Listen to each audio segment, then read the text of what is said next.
Tesla leading the S&P 500 right now, despite another big drop in European sales. Elon Musk posting over the weekend he's, quote, back to spending 24/7 at work on factory floors. Phil LeBeau. Tesla was supposed to win the future. Instead, it's vanishing from it. Across Europe, superchargers sit idle, orders have collapsed, and Musk's empire is being erased one country at a time. But here's the part no one's talking about. It's already spreading to the United States, and the fallout could hit your job, your wallet, and your future. Why are governments cutting ties with Tesla overnight? How did Wall Street lose faith so fast? And what does it mean when the most iconic electric vehicle brand becomes just another car company? Because by the time this is over, you'll see, this isn't a dip, it's a reckoning. The market that turned first, Tesla didn't just fall, it disappeared, and Europe didn't even blink. In the final quarter of 2024, Tesla's hold on Sweden evaporated with startling speed. New registration data from government transport agencies showed only 524 Tesla vehicles were registered across the entire country, a staggering 90% drop compared to the nearly 6,000 sold in the same period the previous year. For a company that once dominated the European electric vehicle conversation, this was not a dip, it was a full-blown collapse. The headlines sounded alarms, but inside the industry, the implications were louder. Sweden had long been one of Tesla's most loyal markets, a place where environmental values, high-tech enthusiasm, and progressive infrastructure all intersected in Tesla's favor. A country that once regarded Elon Musk as a visionary had stopped buying his cars, and not gradually. It happened almost overnight. Analysts in Oslo, Brussels, and Berlin didn't just watch the numbers, they scrambled to understand them. This wasn't just a localized anomaly, it was a signal flare. Something deep had shifted in consumer sentiment. Tesla's dominance had always depended on more than just its cars. It relied on the mythos of innovation, the magnetism of Elon Musk, and the aesthetic of futuristic disruption. Yet now, Swedish buyers, well-educated, tech-savvy, and previously loyal, had walked away en masse. Why? It wasn't due to price. It wasn't even about range or performance. It was about trust. That trust had eroded so severely that even Tesla's most iconic models were sitting unsold in showroom lots. European competitors noticed. So did Wall Street. But the most important realization? This was not the last market that would turn. It was the first. Just as Sweden's collapse was sending tremors through Tesla's European strategy, a more organized and more personal confrontation was about to erupt. The Union Rebellion. This wasn't about money, it was about respect. And Tesla chose the wrong battlefield. In the winter of 2024, as Tesla scrambled to spin its Swedish sales collapse, it found itself facing a far more dangerous adversary than falling demand: Sweden's labor movement. The first act of rebellion came not from customers or competitors, but from dock workers. When Tesla refused to sign Sweden's collective bargaining agreement, an almost sacred practice in the country, if Metal, Sweden's largest industrial union, issued a clear response. Tesla was not welcome. The reaction was swift and sweeping. Dock workers in Gothenburg announced they would no longer unload Tesla vehicles. Postal workers soon joined them, refusing to deliver license plates for Tesla owners. Even janitors and maintenance staff at Tesla service centers walked off the job, invoking solidarity across professions. This wasn't a contract dispute, it was a cultural backlash. In Sweden, collective bargaining is not seen as a corporate formality. It's treated as a civic responsibility. Tesla's refusal to participate was interpreted not as efficiency, but as arrogance, an American company bulldozing its way through a consensus-driven society. Within weeks, the resistance had spread to 10 separate unions. Service workers, logistics staff, IT contractors, everyone who could touch Tesla's operation pulled back. Local newspapers tracked the growing movement day by day, noting that Tesla's public relations team had gone unusually silent. The company's attempts to sidestep the blockade by rerouting deliveries through non-union ports or outsourcing services only made things worse. These evasive maneuvers deepened public resentment and drew accusations of disrespect and defiance. Before we dive deeper into the shocking impact Tesla is facing globally, make sure you hit that subscribe button. This kind of market shift isn't just about cars, it's a warning sign for tech industries everywhere. Musk versus the model. What Elon Musk called freedom, Scandinavia saw as invasion. As Tesla's labor standoff intensified, the focus shifted from corporate contracts to personal philosophy. By the end of the year, Swedish media had stopped asking if Tesla would recover its market share. They began asking if Musk's leadership was fundamentally incompatible with Scandinavian society. The answer, increasingly, was yes. In a region where humility and social responsibility are core civic values, Musk's approach felt not just foreign, but offensive. His refusal to negotiate with unions, his frequent mocking of labor protections on social media, and his broader libertarian ethos came to represent everything Sweden rejected in modern capitalism. Tesla's legal arguments that it was following Swedish law and had no obligation to sign collective agreements may have been technically valid, but culturally they landed like insults. Popular comedians roasted Musk's bravado on national television. Environmental influencers, who once championed Tesla, began urging their followers to buy locally made electric vehicles from Volvo or Polestar. Even politicians joined the chorus. When the Swedish Prime Minister made a public remark about companies needing to respect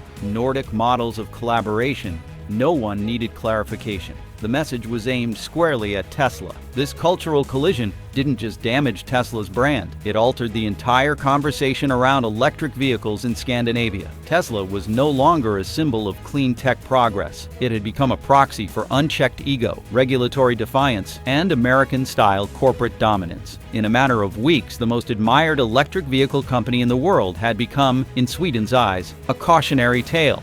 And Sweden wasn't alone. As the social and political backlash intensified, other nations began paying close attention. Europe closes ranks. This wasn't one country's fight anymore, it was Europe's. What began as a labor dispute in Sweden quickly evolved into a broader continental reckoning. By early 2025, Danish morning shows were airing panel discussions titled, "Will We Be Next?" Union leaders in Germany issued statements demanding that Tesla's Berlin factory adhere to collective bargaining frameworks. In France, op-ed pages openly questioned whether Tesla's behavior aligned with European democratic values. Unlike in the United States, where labor unrest is often confined to specific sectors, Europe's labor ecosystem is deeply interconnected. Solidarity across borders isn't just symbolic, it's logistical. Sweden's blockade had shown the blueprint.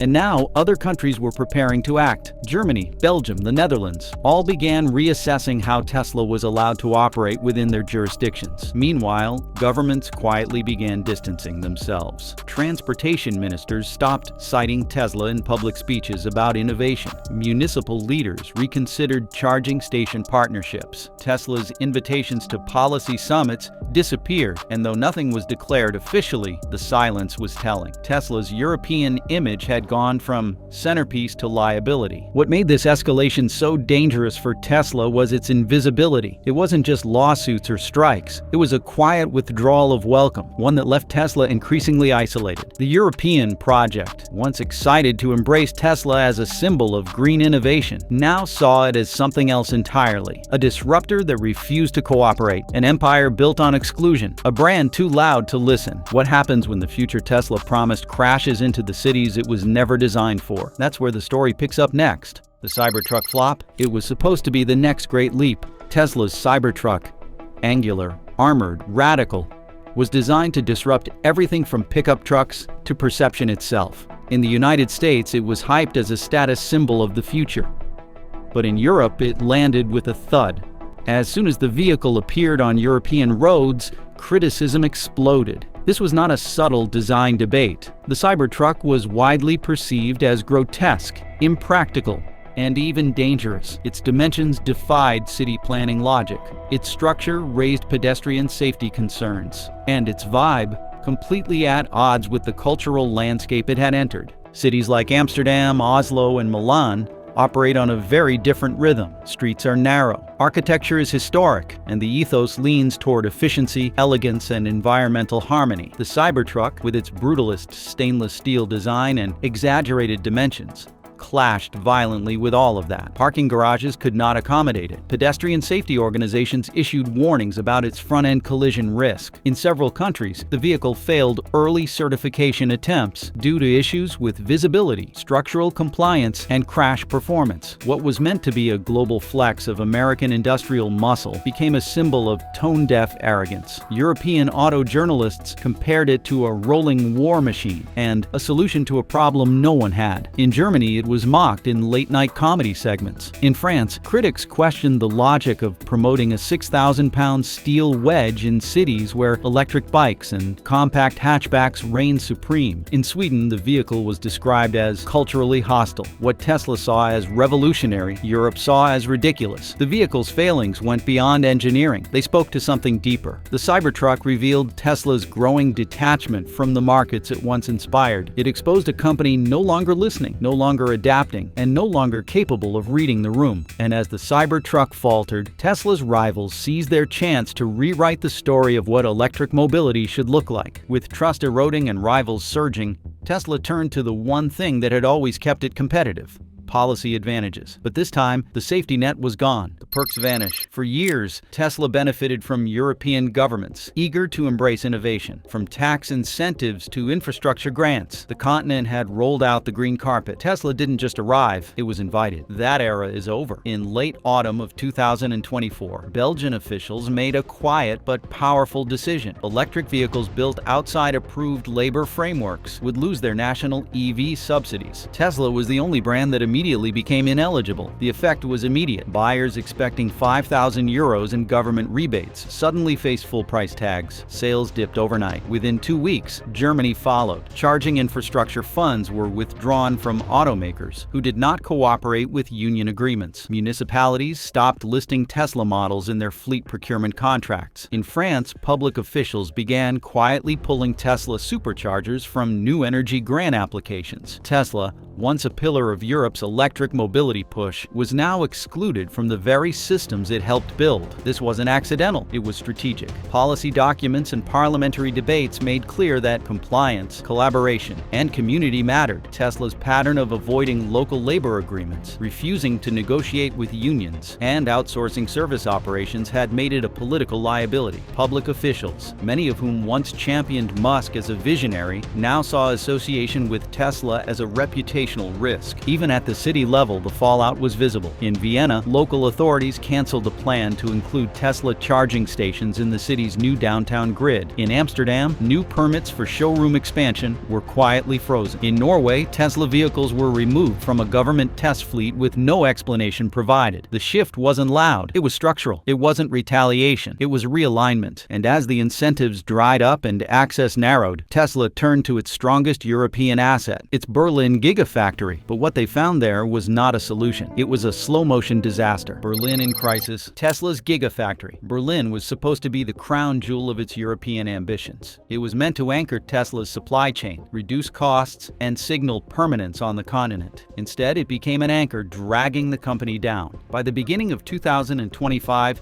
the facility was operating well below capacity. Production targets were missed for 6 consecutive months. Labor issues persisted. Equipment delays slowed assembly. The factory became a symbol not of efficiency, but of instability. The financial damage was severe. With the euro weakening against the United States dollar, Tesla's costs to produce vehicles in Germany soared. Materials priced in euros brought in fewer dollars. Wages, energy, and logistics bled the company's margins. Meanwhile, every vehicle sold in Germany brought back less revenue than forecasted. Tesla had designed Berlin as its hedge against geopolitical risk. Instead, it became a currency sinkhole and a logistical failure. Inside the company, panic grew. Internal documents reviewed by analysts described burn rate acceleration. Cost-saving proposals were drafted and rejected. Hiring freezes were ordered. Non-essential development budgets were cut. Executives debated layoffs, all while competitors were expanding. BYD opened a customer service hub in the Netherlands. Renault announced new partnerships in Eastern Europe. Tesla, in contrast, was just trying to survive. And just as the internal damage reached its peak, a new rumor began to swirl, one that would define the next act of the crisis. Oh, Project Baltic or bust. It was supposed to be Tesla's comeback. A sleek, affordable, Eurocentric electric vehicle designed to silence critics and reclaim a collapsing market. Internally, it was called Project Baltic, a name whispered inside Tesla's Berlin offices as European registrations fell off a cliff. The concept was elegant and timely. A compact, city-ready electric vehicle priced under €30,000. Built to compete with Volkswagen's ID series and Renault's Zoe, it would be smaller than the Model 3, sharper in profile, and tailored for dense European streets rather than sprawling American highways. But there was just one problem. It didn't exist. The leaks came fast and loud, loud, grainy renderings circulated on social media. Industry insiders hinted at a revolutionary platform, but behind the buzz, something was missing: substance. There was no production date, no prototype,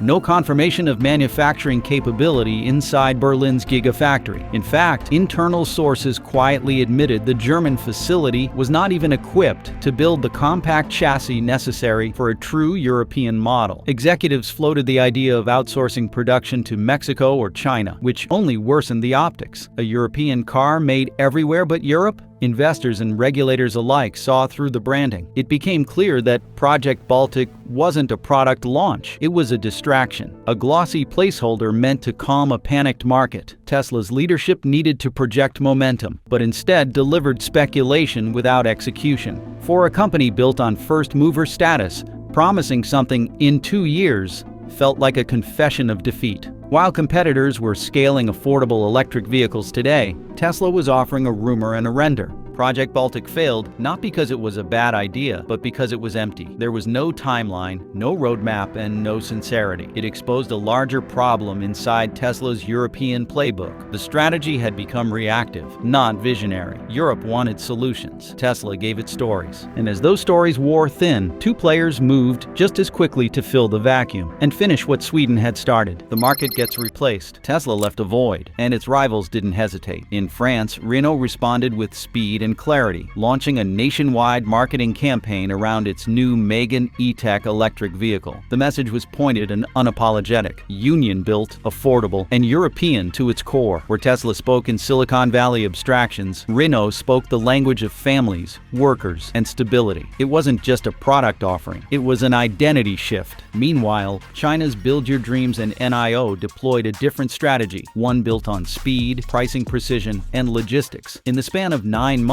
BYD opened dealer hubs in Denmark, the Netherlands, and northern Germany, often within kilometers of former Tesla showrooms. They promised fast delivery, local tech support, and prices undercutting the Model 3 by up to 20%, and they delivered. In cities like Oslo and Rotterdam, Tesla no longer led showroom traffic. It wasn't even second. This was more than brand erosion. It was replacement. European buyers didn't just walk away from Tesla, they embraced something else. Something that felt simpler, more reliable, more compatible with local values. And while Tesla delayed, scrambled, and rebranded, competitors scaled. Renault saw year-over-year growth in middle-income commuter segments. BYD gained more new market share in the Nordic region than Tesla had lost. The shift wasn't symbolic. It was measurable. Even national dealerships got involved. One banner in southern Germany read, "Trade in your Tesla, upgrade to peace of mind." It worked. Across Europe, Tesla's customer base fragmented. Some moved toward German brands, others to French, and a growing portion toward Chinese manufacturers. What was once a Tesla monopoly had become a crowded, diversified field.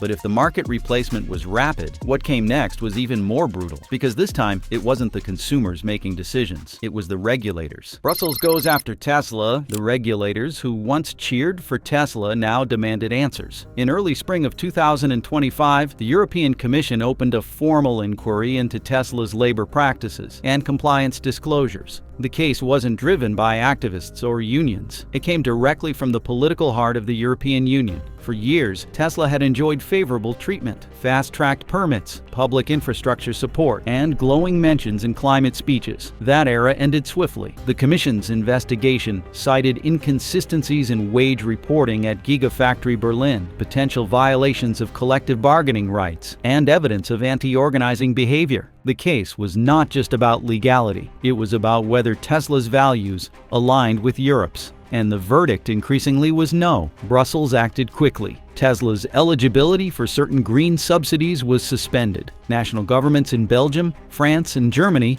launched their own inquiries. Whistleblowers from within Tesla Europe began sharing documentation with local labor courts and investigative journalists. By mid-year, a coordinated series of reports ran across 3 major outlets, Der Spiegel, Le Monde, and El País, detailing systemic issues in Tesla's factory management, safety protocol lapses, and cultural resistance to unionization. The political class turned cold. Once an icon of innovation, Musk was no longer welcome in high-level economic panels. Tesla was left out of new infrastructure tenders and summits on green transition funding. Diplomatically, the message was unmistakable. Tesla was now viewed not as a partner, but as a problem. This wasn't consumer rejection. It was institutional exile. Europe had once opened its doors to Elon Musk. Now it was methodically closing every one of them. And as that door shut, Tesla's image, as visionary, as unstoppable, as inevitable, was fading into something far more dangerous: irrelevance. Europe did not boycott Tesla. It simply moved on. And for a company built on being indispensable, there is no insult greater than irrelevance. Yet as Europe put down the pen and ended the chapter, across the Atlantic, something far more dangerous was starting to brew. Trouble at home. For years, Elon Musk's fiercest critics came from abroad.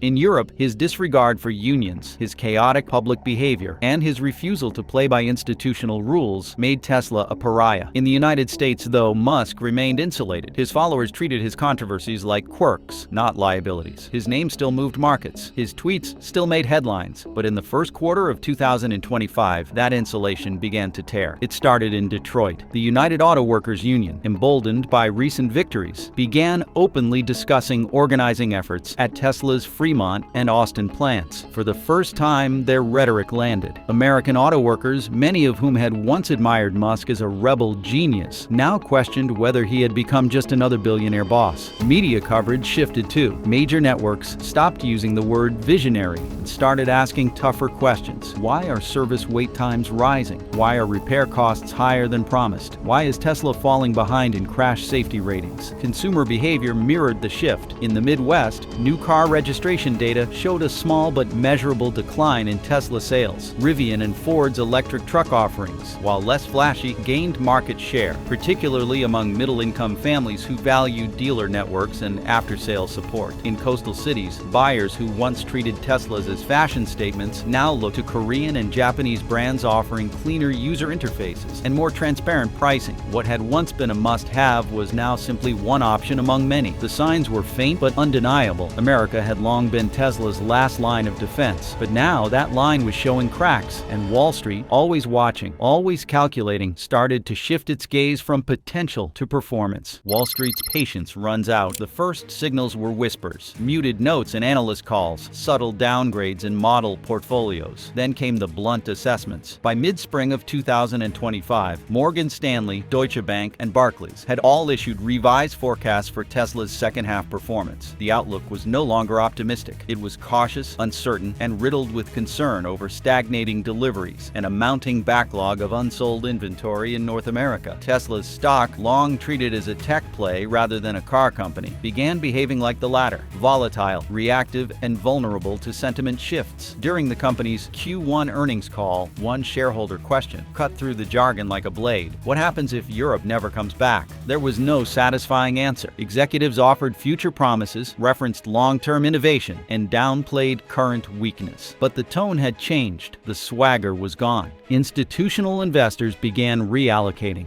Pension funds that had once touted Tesla as a clean energy pillar shifted toward diversified green tech indexes. High-growth mutual funds trimmed positions, citing instability and brand volatility. Venture capitalists who once flooded Tesla with praise turned their attention to solid-state battery startups and next-generation micro-EVs built for urban markets. And then there was the media. Financial journalists, once charmed by Musk's unpredictability, began describing Tesla as a mature company, not in admiration, but as a warning. The phrase carried weight. In the language of Wall Street, maturity means slower growth, heavier scrutiny, and less tolerance for erratic behavior. Tesla had survived production hell, delivery chaos, and pandemic disruptions. But this was something else entirely. This was the slow, methodical evaporation of confidence. And once that begins, it rarely stops on its own.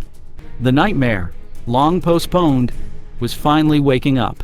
the nightmare arrives. For a company that once defined the future, irrelevance is the cruelest fate, and Tesla is not dead. It still produces vehicles, its factories still hum, its software still updates. But what it no longer possesses is belief. The belief that Tesla is inevitable, the belief that Elon Musk is untouchable, the belief that owning a Tesla meant being part of something historic.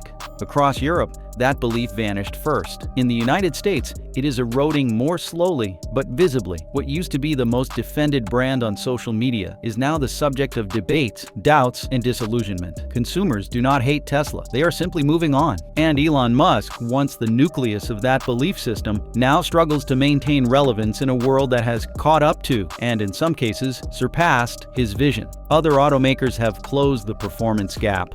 Governments have learned to build infrastructure without his partnerships. Journalists have stopped chasing every tweet. Even the financial press, once addicted to Musk's volatility, now covers him with fatigue. There is no singular collapse, no moment of failure. Just an unmistakable shift in narrative. Tesla is no longer the disruptor. It is no longer the insurgent. It is no longer the story. It is a company, a car company, one among many. And that is Elon Musk's worst nightmare. Not scandal, not competition, not protest, but becoming normal, becoming expected, becoming what Tesla once vowed never to be. Because in the end, Tesla was never just a vehicle manufacturer. It was a promise, a dream, a declaration that the future could be pulled into the present by force of will and software updates. But promises only matter if people still believe. And now, across Europe, on Wall Street, and even at home, they don't. As the electric vehicle race heats up, Tesla's battle for dominance is far from over. But in a market where trust can make or break a brand, it's clear that Tesla's future is at a crossroads. If you've learned something new from today's video, drop a like, leave a comment, and subscribe for more deep dives into the world of tech and innovation.